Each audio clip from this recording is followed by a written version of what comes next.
नमस्कार दोस्तों, मैं राजीव वर्मा आपके अपने YouTube channel success with Rajeev पर आप सभी दोस्तों का बहुत बहुत स्वागत करता हूं। दोस्तों पिछले कुछ दिनों से वीडियो शूट नहीं हो पा रही थी। कुछ व्यक्तिगत समस्याओं के चलते वीडियो नहीं बना पाया मैं, उसके लिए क्षमा चाहूँगा। दोस्तों आगे से प्रॉपर आपको वीडियोस प्राप्त होती रहेंगी।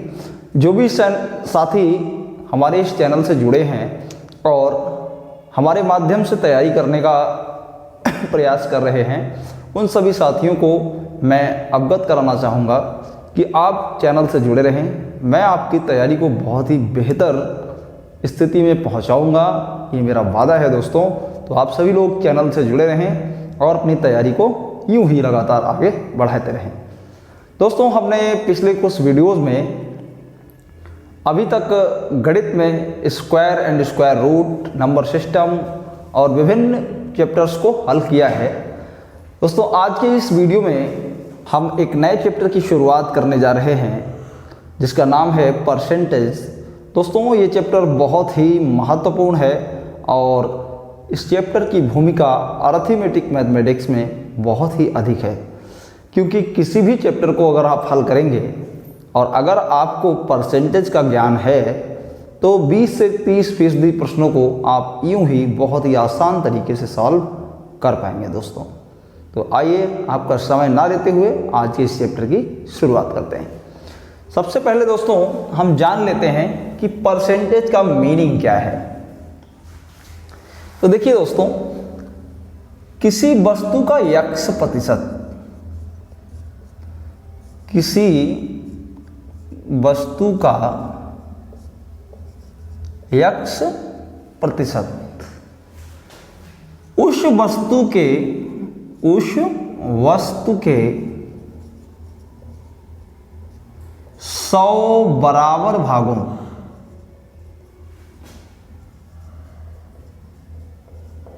में से x भाग होता है दोस्तों, x भाग होता है। दोस्तों x से बिल्कुल घबराना नहीं है, x से बिल्कुल भी घबराना नहीं है। हम कहीं पर भी चैप्टर के अंदर x का प्रयोग नहीं करने वाले हैं दोस्तों। केवल मैंने आपको ये परिभाषा समझाने के लिए x शब्द का प्रयोग किया है। आपको मैं एक नंबर के द्वारा इसको समझा देता हूं। माना मैं आपसे पूछूं कि 5% का मीनिंग क्या है, तो दोस्तों जैसे हमने कहा कि किसी भी वस्तु का x प्रतिशत 100 बराबर भागों में से x भाग होता है, तो यानी 5% क्या होगा, 100 बराबर भागों में से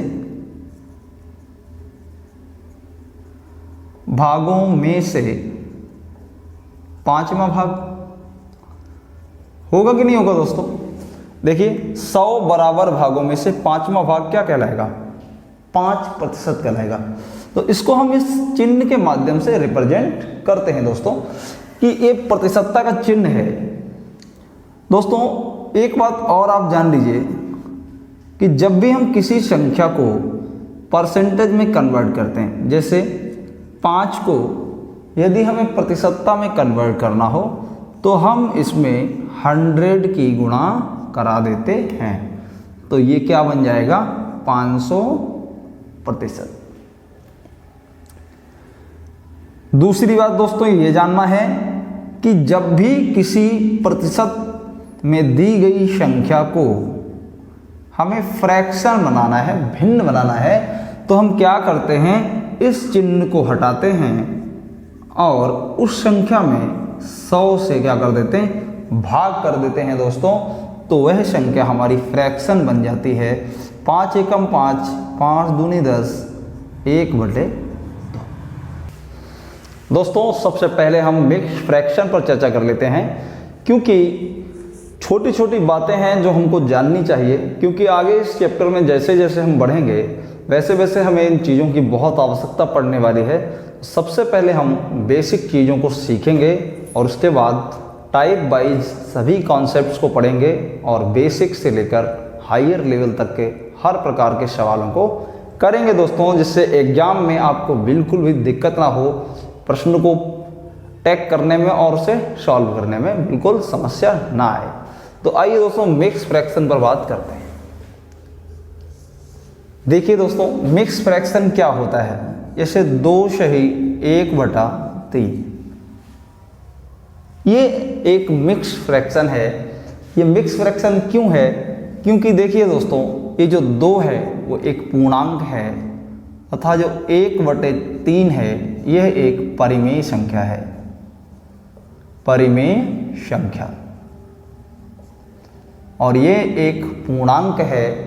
इसलिए जब ये पूर्णांक और परिमेय संख्या आपस में मिलकर फ्रैक्शन का निर्माण करते हैं तो ऐसे फ्रैक्शन को हम मिक्स फ्रैक्शन कहते हैं। दोस्तों, इस फ्रैक्शन में एक पूर्णांक है और एक परिमेय संख्या है, और दोनों मिलकर एक फ्रैक्शन का जब निर्माण करते हैं तो ऐसे फ्रैक्शन को हम मिक्स फ्रैक्शन कहते हैं। दोस्तों, एक बात और मैं आपको बताऊं, विशेष ध्यान देने वाली बात है कि कभी भी कोई भी फ्रैक्शन प्रॉपर फ्रैक्शन जब ही होगा जब ऊपर वाला जो अंश है, जैसे यहाँ 2 से ही 2/5 मैंने लिया, तो दोस्तों कभी भी कोई भी फ्रैक्शन प्रॉपर फ्रैक्शन जब ही होगी जब उसका अंश हर से हमेशा छोटा होगा। प्रॉपर फ्रैक्शन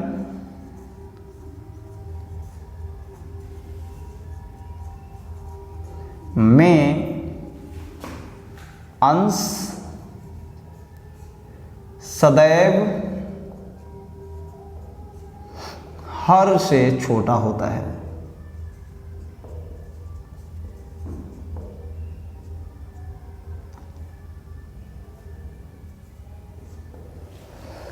दोस्तों, कभी भी कोई भिन्न प्रॉपर फ्रैक्शन है तो उसमें क्या डिसाइड करेंगे कि अंश हर से सदैव छोटा होना चाहिए। यदि अंश बड़ा है, हर छोटा है, तो भिन्न प्रॉपर फ्रैक्शन नहीं है और उसे हमें प्रॉपर फ्रैक्शन में बनाना पड़ेगा, कन्वर्ट करना होगा। दोस्तों, तो आइए देखिए दोस्तों, कुछ चीज़ें हम सीखते हैं। जैसे ये जो भिन्न है 2 से ही 2/5, तो इसको हम इस प्रकार से भी लिख सकते हैं 2 + 2/5। देखिए दोस्तों, दोनों प्रॉपर्टीज को आप हल करेंगे तो आपको सेम वैल्यू प्राप्त होने वाली है। 5 दूनी 10 और 2 12/5, इसको हल करने में प्राप्त हुआ।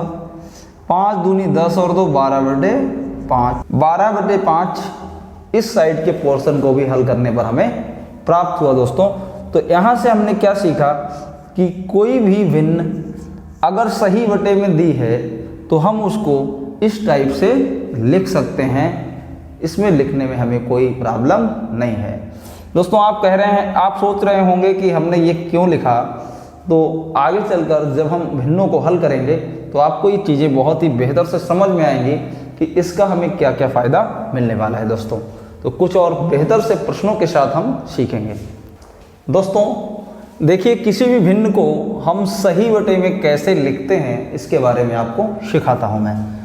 मान लीजिए 22/7 एक भिन्न है और हमें इसको सही बटा में कन्वर्ट करना है, तो प्रॉपरली इसका तरीका क्या है? तो ऐसे तो हम कर देते हैं 7 × 21 3 1/2, लेकिन प्रॉपर आपको चीज़ें समझनी है तो आपको मैं एक बार बेसिक से बिल्कुल समझाना चाहता हूँ कि ऐसा क्यों होता है।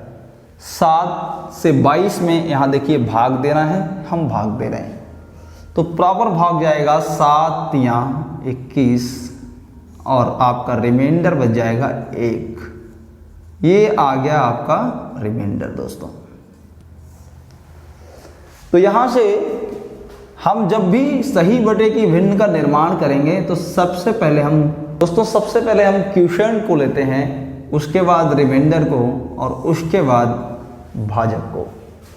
देखिए दोस्तों, सबसे पहले क्वोशिएंट क्या है? 3, उसके बाद रिमाइंडर 1 और सबसे बाद में 7। ये देखिए तैयार हो गई आपकी सही बटे में एक भिन्न, कन्वर्ट हो गई 22/7।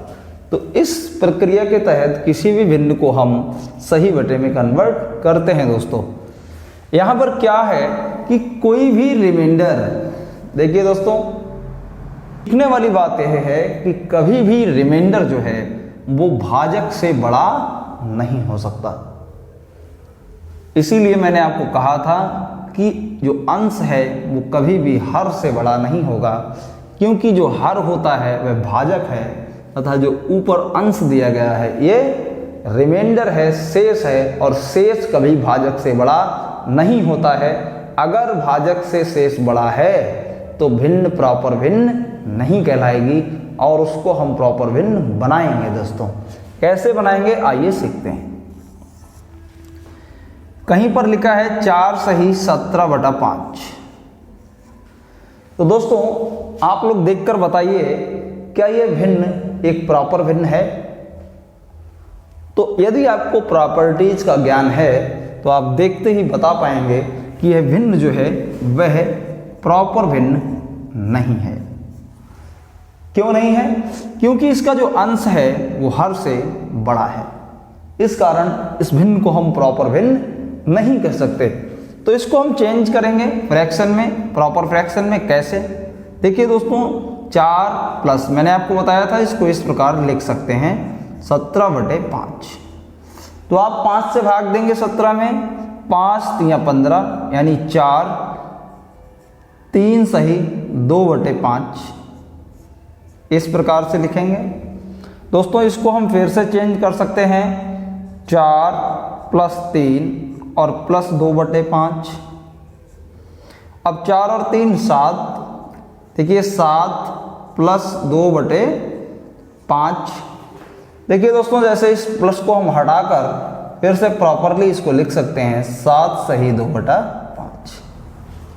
अब जो भिन्न प्राप्त हुई है यह एक प्रॉपर भिन्न है दोस्तों। तो यही चीज़ मैं आपको सिखाना चाह रहा था कि कैसे किसी भी भिन्न को हम प्रॉपर फ्रैक्शन में कन्वर्ट करेंगे। दोस्तों कुछ और बेहतरीन सी चीज़ें सीखनी हैं, उनको सीखते हैं। दोस्तों एक और भिन्न ली है हमने। मैं आपसे जानना चाहता हूं क्या ये भिन्न प्रॉपर फ्रैक्शन है? तो आपका जवाब होगा नहीं। क्यों नहीं है? इसकी प्रॉपर्टी आप जानते हैं कि अंश जो है, यहाँ पर जो अंश दिया है वो हर से बड़ा है। इस प्रॉपर्टी के कारण यह जो भिन्न है वह प्रॉपर फ्रैक्शन नहीं है। आप इसको प्रॉपर बनाएंगे। कैसे बनाएंगे दोस्तों? 41 + 47/5। अब आज 5 से भाग देंगे 47 में तो 9 बार जाएगा, 5 × 45 तो 2 शेष बचेगा बटे में 5।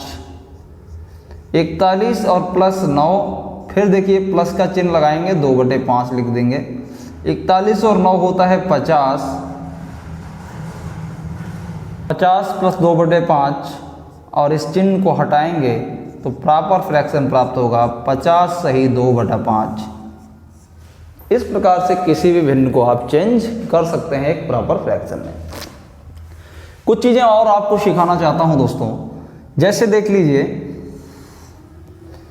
किसी भी वन से, मान लीजिए वन से हम कोई भी चीज़ घटाएं 1 - 1/3।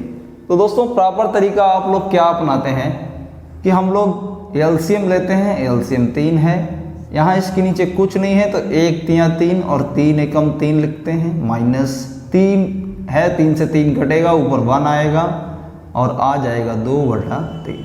दोस्तों मैं आपसे कहूँ कि 1 में से 2/5 घटा दीजिए, तब भी आपको वही प्रोसीजर अपनाएंगे। 5 एलसीएम लेंगे, 1 × 5 - 2 = 3/5। फिर मैं आपसे कहूँ 1 में से 2/7 घटाइए, फिर आप वही प्रोसीजर अपनाएंगे। 7 एकम 7 - 2/7 बराबर 5/7। दोस्तों अब आप कहेंगे कि ये प्रक्रिया तो हम हल कर ही लेते हैं, ये आप हमें क्यों बता रहे हैं? तो देखिए दोस्तों हमने आपको ये क्यों बताया। आप एक चीज़ देख पा रहे होंगे कि हमें एक क्रॉस मल्टीप्लाई करा के घटाने सटाने का चक्कर नहीं करना है। ये कैसे आ रहा है? देखिए 3 में से 1 गया 2 और बटे में 3 है कि नहीं? ऐसे ही देखिए दोस्तों यहाँ पर 5 में से 2 गया 3, 5 में से 2 गया 3 बटे में 5, 7 में से 2 गया 5 बटे में 7। तो आप एक चीज़ सीख पा रहे हैं कि हम हर से अंश को घटाते हैं और लिख देते हैं, बटे में हर लिख देते हैं, यही इसका उत्तर होता है। दोस्तों आप देख पा रहे हैं जब ये छोटी संख्याएं हैं तो आप इसको सॉल्व कर ले रहे हैं। यहीं पर मैं एक बड़ा नंबर ले लूँ, यहीं पर मैं एक बड़ा नंबर ले लूँ दोस्तों, जैसे मैं लिख दूँ 41 माइनस का 42/47। अब मैं आपसे पूछूं कि इसको आप कैसे हल करेंगे, तो आप क्या करेंगे, क्या 47 की 41 में गुणा कराएंगे और उसके बाद फिर 42 घटाएंगे फिर 47 लिखेंगे? नहीं, हमने अभी अभी सीखा, क्या सीखा कि हम इसको अगर 40 + 1 लिख दें, माइनस का 42/47 लिख दें। देखिए दोस्तों हमने अभी अभी सीखा है कि 1 में से कोई भी चीज़ अगर हम घटाएंगे क्या होता है कि अंश, हर से अंश को घटाते हैं। तो हर से अंश घटाएंगे क्या आएगा, 5 बटे में क्या आएगा, 47। अब दोस्तों आपने ये भी सीखा था कि बीच का चिन्ह हटाकर हम फ्रैक्शन को डायरेक्ट लिख सकते हैं। ये देखिए दोस्तों प्रॉपरली प्राप्त हो गया 40 सही 5/47, यही आपका उत्तर हो गया दोस्तों। देखिए दोस्तों एक भिन्न हमने ली है 17 - 41/43, इसको हल करते हैं। देखिए कितने खूबसूरती के साथ हम इसे हल कर सकते हैं, बिना क्रॉस मल्टीप्लाई किए, बिना एलसीएम लिए कैसे हल कर सकते हैं।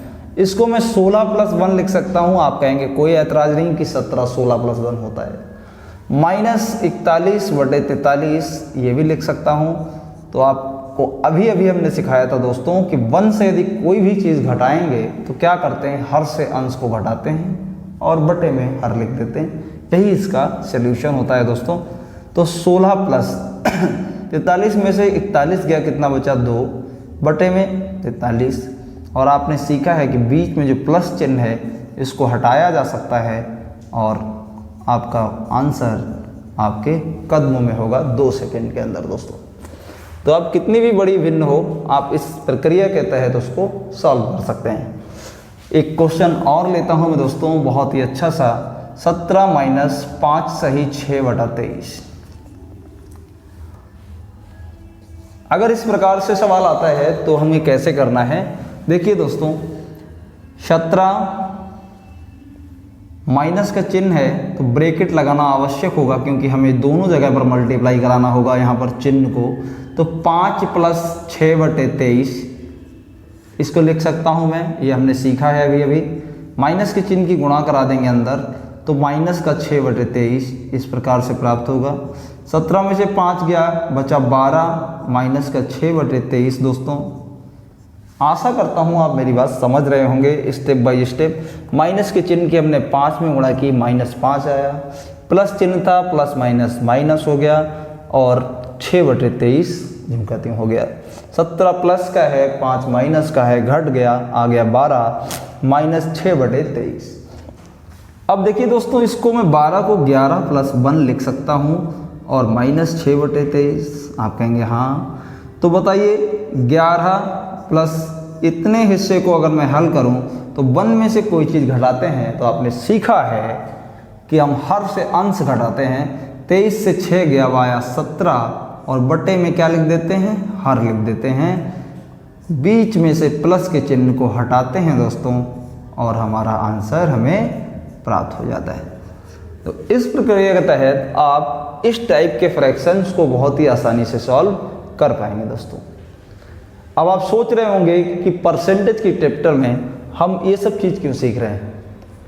दोस्तों आगे इस चैप्टर में इन सभी फ्रैक्शंस की आपको बहुत ही ज़रूरत पड़ने वाली है, इसलिए मैंने आपको ये सब चीज़ें सिखाई हैं दोस्तों।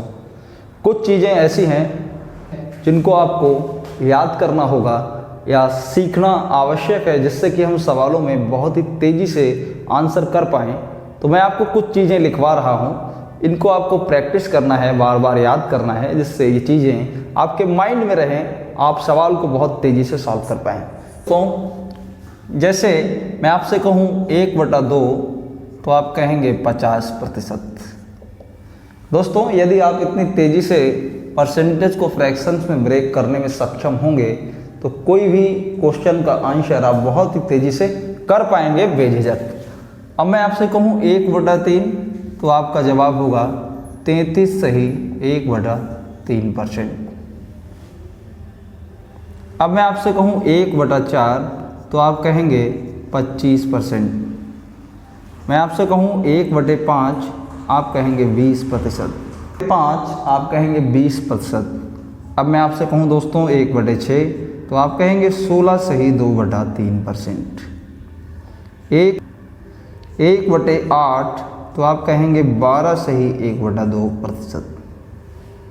इसके बाद आप कहें 1/9 तो आप कहेंगे 11 सही 1/9%। 1/10 तो आप कहेंगे 10%। 1/11 तो आपका जवाब होगा 9 सही 1/11%। 1/12 तो आप कहेंगे 8 सही 1/3%। तो दोस्तों ये सब चीज़ें हैं, ये फ्रैक्शंस हैं, इनको आपको याद करना है, लर्न करना है, बार बार लिख के रिवाइज करना है, जिससे ये वैल्यूज़ जो हैं वो आपके माइंड में बनी रहें और कभी भी जैसे ही इनका यूज़ हो हम फ्रैक्शंस में बहुत तेज़ी से कर पाएँ, जिससे सवाल के उत्तर तक बहुत जल्दी पहुंचा जा सके। हालांकि यदि आप इन चीज़ों को भूल जाते हैं तब भी कोई दिक्कत नहीं है, क्योंकि हम परसेंटेज से फ्रैक्शन को बना सकते हैं। कैसे, मैं आपको चेक करके दिखाता हूँ। 9 सही 1/11% का यदि फ्रैक्शन हमें बनाना रहे, यदि हम भूल जाते हैं कि इसका फ्रैक्शन क्या है, तो हम क्या करेंगे? 11 ने 99 और 1 100/11%, यही करेंगे। उसके बाद क्या होगा कि हम प्रतिशत का चिन्ह हटाएंगे तो 11 और बटे में क्या आएगा 100 से 100 कट जाएगा दोस्तों, और आपका देखिए फ्रैक्शन बन के आ गया 1/11। तो प्यारे दोस्तों, आपको इस टाइप के फ्रैक्शंस को याद करना है, बनाना सीखना है, जिससे हम सवालों को आसानी से कर पाएँ। दोस्तों आज के इस वीडियो में हम इतना ही सीखेंगे। आगे अभी इस चैप्टर पर हम बात करेंगे, बहुत कुछ सीखेंगे और बहुत ही मज़ा आने वाला है आपको इस चैप्टर में। बिंदास होके पढ़िए, मस्त रहिए, स्वस्थ रहिए।